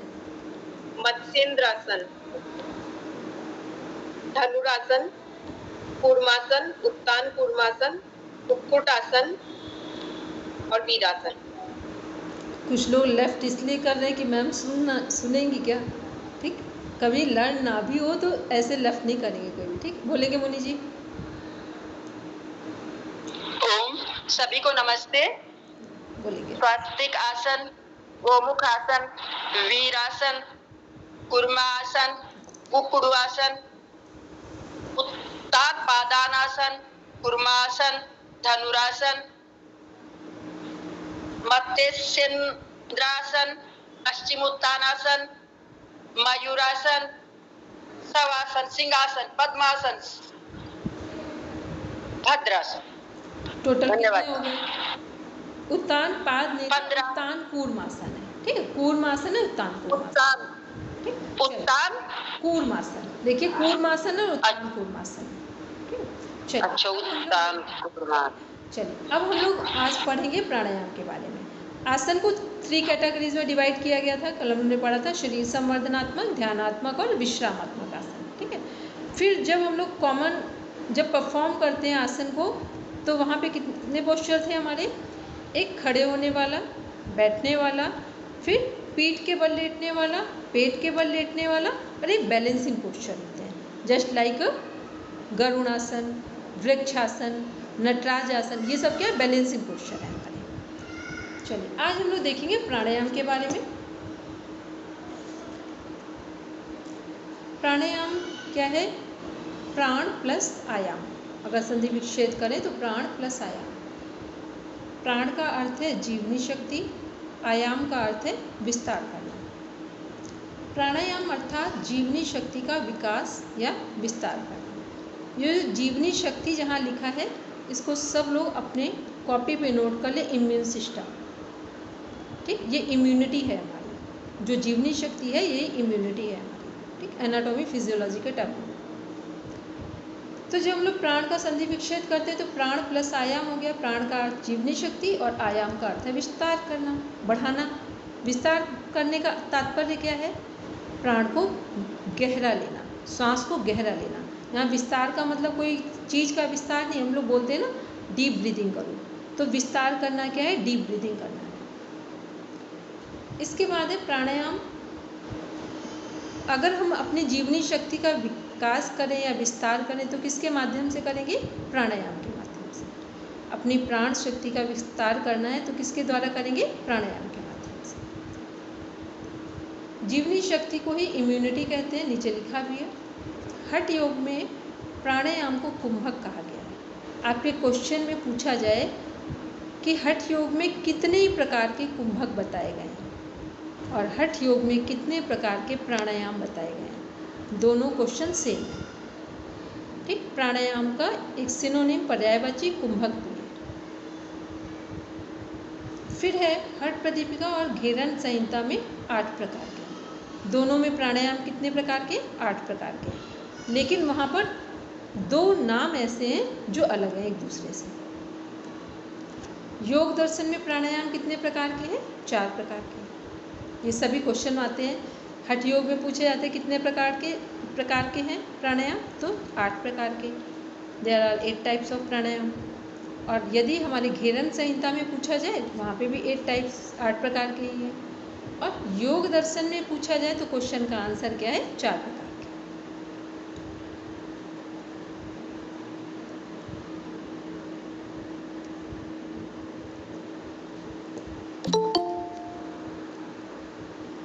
अब देखते हैं इसमें दोनों ग्रंथों में, यहाँ पे नीचे लिखा हुआ, ऊपर भी लिखा प्राणायाम अर्थात कुंभक।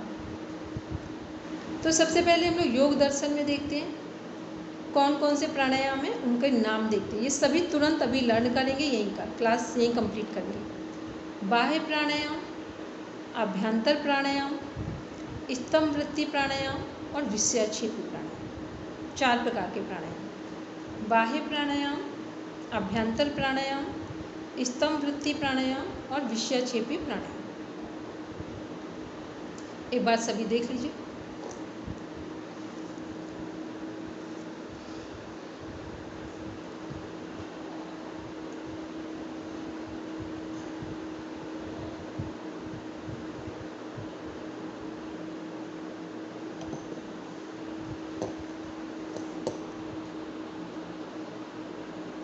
बोलेंगे नियति जी।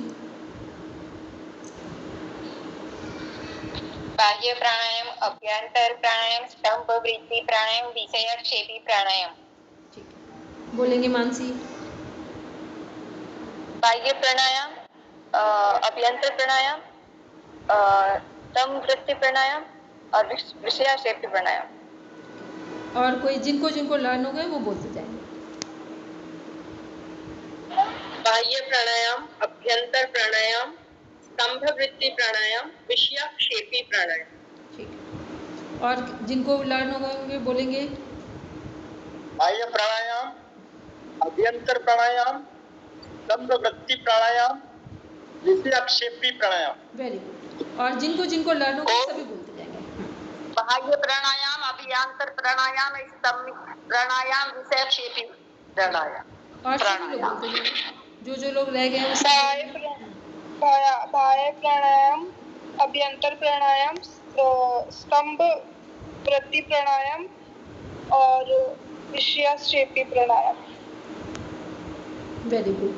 और कोई जिनको लर्न हो गए?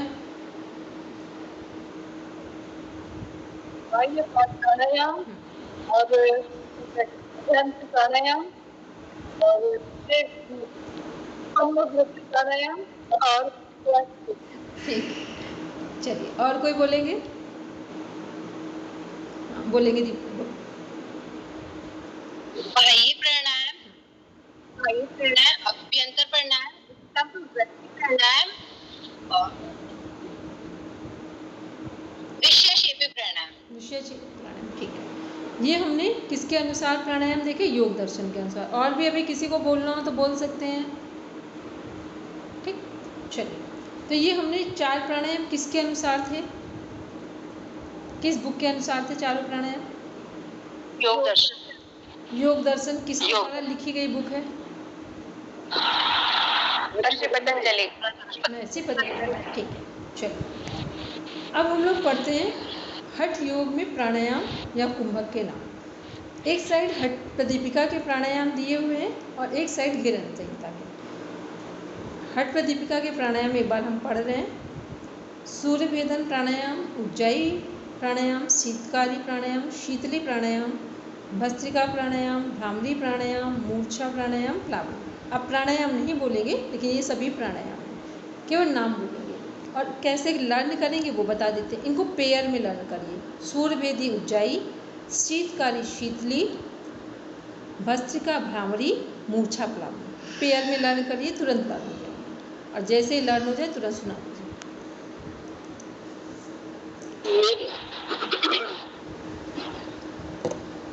मेरी स्क्रीन पर क्या कह रहे मुनि जी? हाँ आ गया, मेरी स्क्रीन पर आ नहीं रहा था, आ गया। ठीक है मैम हमारी स्क्रीन पे भी नहीं आ रहा। जिसकी स्क्रीन पे नहीं आ रहा वो एक बार लेफ्ट करके दोबारा ज्वाइन करें, अभी आ जाएगा।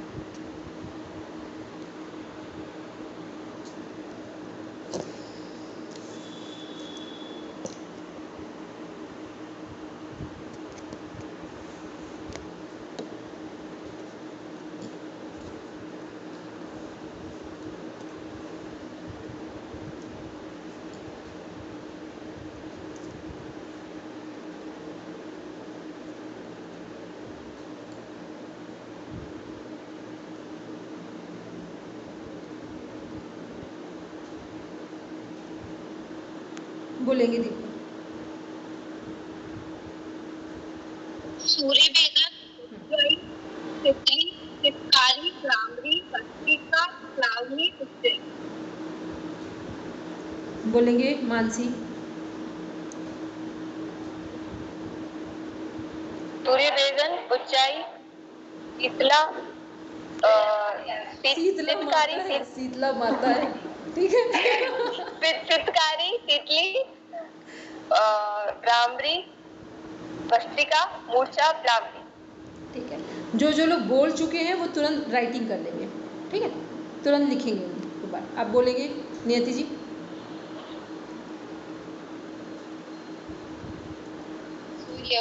सूर्य भेदन, उज्जाई, शीतकारी, शीतली, भस्त्रिका, भ्रामरी, मूर्छा, प्लाविनी। मानसी को हंसी आ गई, हमें भी आ गई क्योंकि शीतला माता सुना है। होती ना एक शीतला अष्टमी की पूजा होती है, ठीक है। यूपी साइड में तो हमने सुना है, बाकी आप लोग का हमें नहीं पता कि आपने नाम सुना है कि नहीं सुना है। बोलेंगे रचना जी। सूर्य भेदन, उज्जाई, शीतली, शीतकारी, भस्त्रिका, भ्रामरी, प्लाविनी, मूर्छा। ठीक है। बोलेंगे मुनि जी। ओम सूर्य भेदन, उज्जाई, शीतकारी, शीतली, भस्त्रिका, भ्रामरी, मूर्छा। ये लास्ट वाला मैं लिख नहीं पाई डॉक्टर साहब। प्लावनी, प्लावनी, अच्छा। प्लावनी मीन्स होता है पानी में तैरना, जैसे कमल का फूल तैर रहा है। अच्छा, प्लाविनी। अभी दिखा रहे, ये देखिए। चलिए और बोलेंगे, जिनको जिनको लर्न हो गया वो बोलते जाएंगे सभी। उज्जाई, शीतकारी, और सामने की शक्ति को मूर्छा प्राप्त। और बोलेंगे जो लोग सूर्यवेदी, उज्जयी, शीतली, शीतकारी, भ्रामरी, भस्त्रिका, मूर्छा और प्लाविनी। और बोलेंगे वेदिका। सूर्यवेदन, उज्जाई, शीतली, शीतकारी, भ्रामरी, भस्त्रिका, मूर्छा, प्लावनी। ठीक है, बोलेंगे वेद प्रकाश सर। और भी जो लोग बचे हुए हैं वो सब बोलेंगे राष्ट्री जी। सूर्यभेदन, उज्जयी, शीतली, शीतकारी, भ्रामरी, भस्त्रिका, मूर्छा, प्लाविनी। Very good. राष्ट्री जी बोलेंगे। अभी मैंने बोला था, एक बार सही बोलेंगे, आपने एक आगे पीछे किया था उसमें, अब बोलेंगे। मैंने बोला हाँ बोल रही हूँ। सूर्य भेदन, उज्जाई, शीतकारी, शीतली, भस्त्रिका, भ्रामरी, मूर्छा और प्लाविनी। ठीक है, और अभी कोई बच रहे हैं जिनको भी लर्न हो वो तुरंत सुना देंगे। ठीक है, यहीं पे लर्न कर ले इसको। इतना बड़ा ये कोर्स नहीं है जिसको आप अलग से पढ़ना चाहें। आधे घंटे बस रिवीजन मिली, क्लास में अवेयर होके बैठे, यहीं पढ़े, यहीं कंप्लीट करिए। चलिए अब हम लोग देखेंगे, फिर अभी इनके बारे में भी समझा रहे हैं हम लोग। निधि जी कुछ बोल रहे हैं क्या? हैंड रेज है या तो डाउन कीजिए। बोलेंगे दीपिका। हेलो। चलिए अब हम लोग देखेंगे घेरन संहिता के अनुसार। पहले अभी हमने हठ प्रदीपिका के अनुसार देखे, फिर घेरन संहिता के अनुसार, उसके बाद आपको उनको समझा भी देंगे। घेरन संहिता के अनुसार एक बार प्राणायाम देखेंगे। इसमें केवल 2 प्राणायाम अलग हैं, फर्स्ट सहित प्राणायाम और लास्ट केवली। और शीतकारी और शीतली में शीतकारी प्राणायाम यहाँ पर नहीं है, शीतली है।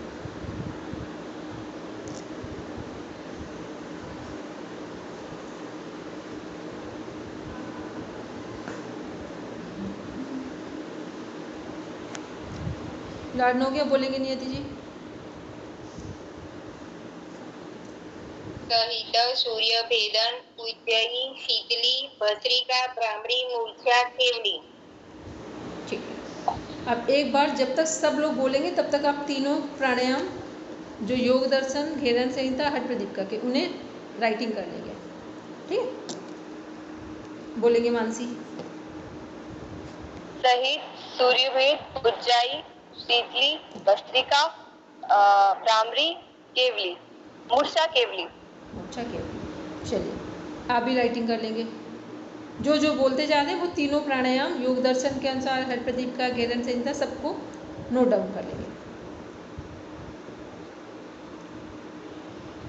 सहित, सूर्यभेद, उज्जाई और सहित, सूर्यभेद, उज्जाई, शीतली, भ्रामरी, भस्त्रिका और केवली और सहित।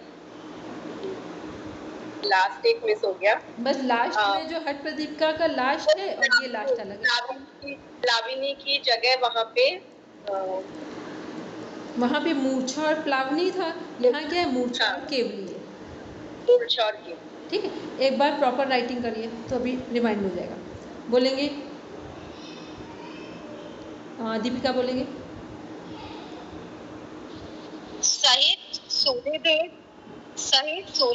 उज्जाई, शीतली, भस्त्रिका, भ्रामरी, प्लावनी, केवली। बोलेंगे वेदिका। मूर्छा। सहित, सूर्यभेद, उज्जाई, शीतली, भस्त्रिका, भ्रामरी और मूर्छा और केवली। बस लास्ट में ध्यान रखो, जहाँ वहाँ पे मूर्छा प्लावनी था, यहाँ केवली है। ठीक, और स्टार्टिंग में सहित है, बाकी सब वही सीरीज चल रही, लेकिन सहित अगर ऊपर लगा हुआ है तो नीचे एक प्राणायाम कम है, शीतकाली। ठीक है, थोड़ा टेक्निकल देखोगे तो बड़ा इजी है इसको लर्न करना। ठीक है, चलिए अब देखेंगे। और किसी को जिनको लर्न हुआ वो बोल सकते हैं, जिन्होंने बोल दिया वो राइटिंग करेंगे। सहित सूर्य भेदन, उज्जयी, भ्रामरी, भस्त्रिका, शीतली, मूर्छा, केवली। बोलेंगे रश्मि जी। हेलो रश्मि जी, आवाज़ आ रही मेरी? माइक अनम्यूट करके बोलेंगे।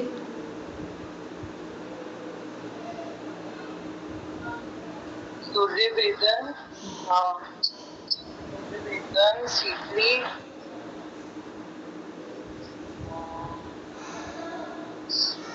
भ्रामरी, भस्त्रिका, मूर्छा, प्लाविनी,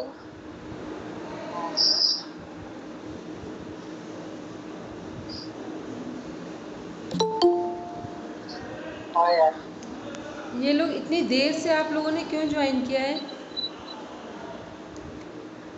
रावल जी और संदीपा जी। Link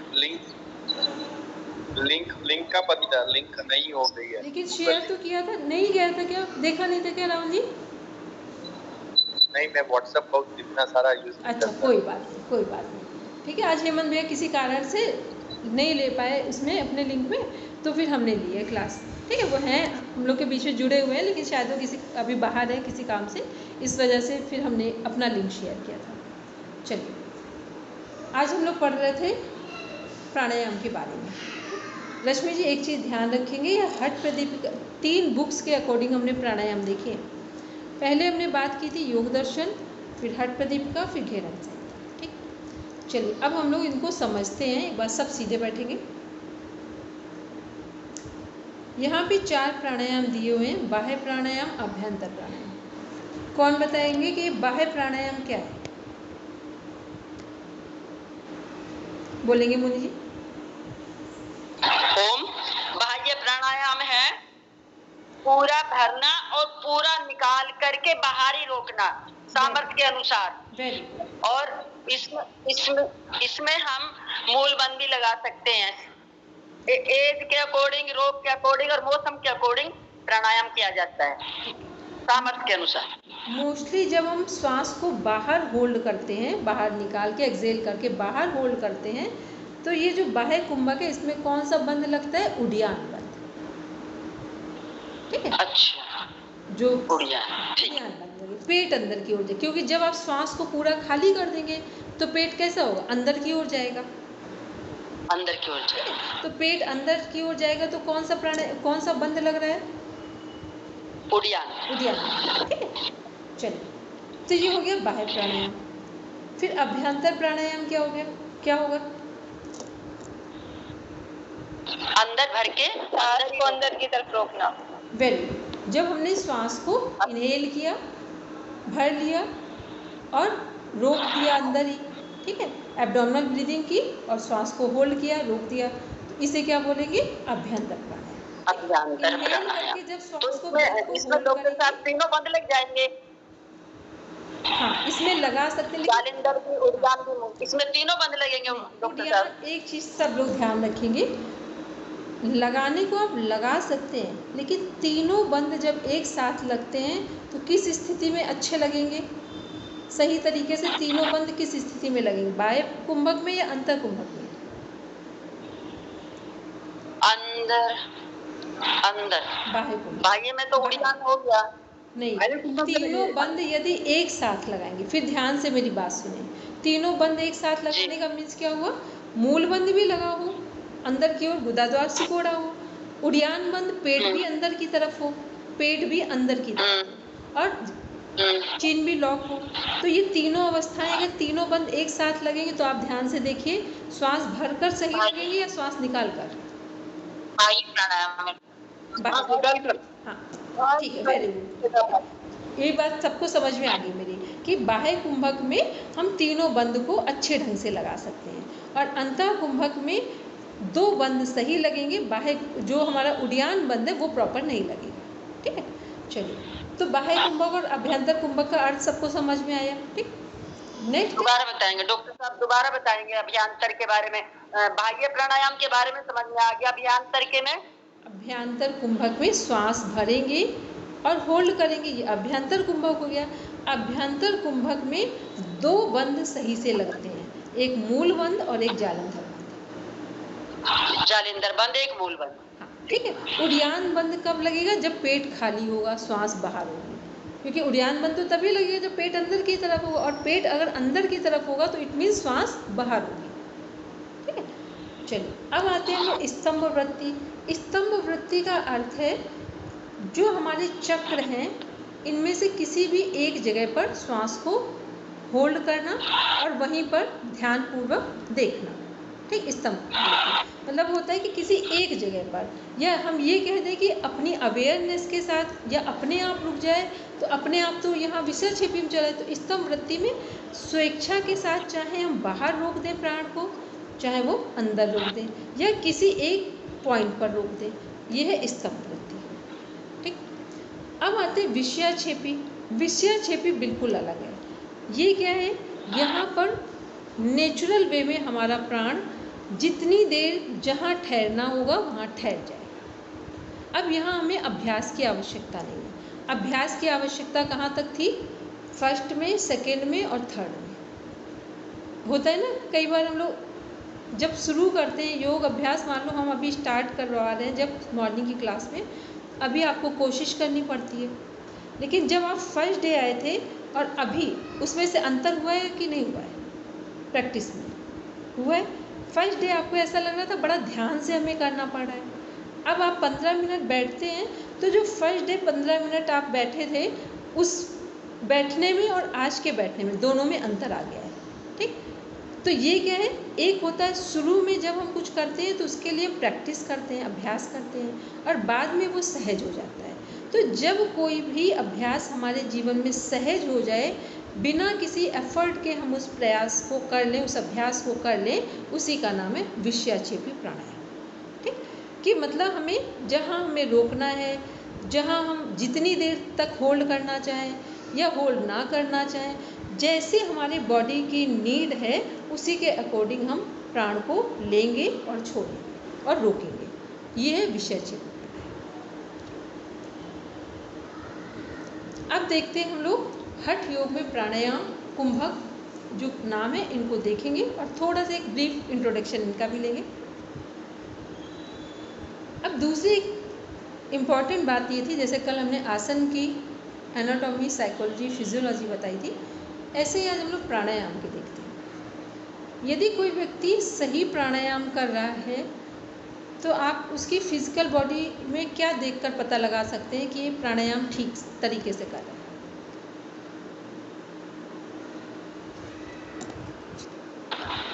nervous system. Nervous system दिखाई नहीं देगा, नर्वस सिस्टम को दिखाई नहीं देगा। मैडम श्वास प्रयास है, सांस का लेना और छोड़ना, और उसके सांस नहीं भूलना उसकी चलते वक्त। क्या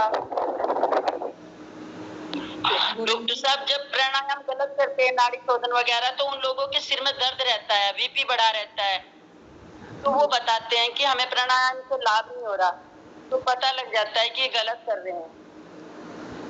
ठीक है। इसके बाद अभी जैसे मान लो हमने कहा कि अभी मेरा क्वेश्चन था जो आंसर सही नहीं आया, हमने कहा किसी व्यक्ति को आप सामने प्राणायाम करते हुए देखेंगे तो आप कैसे पता करेंगे कि ये सही प्राणायाम कर रहा है?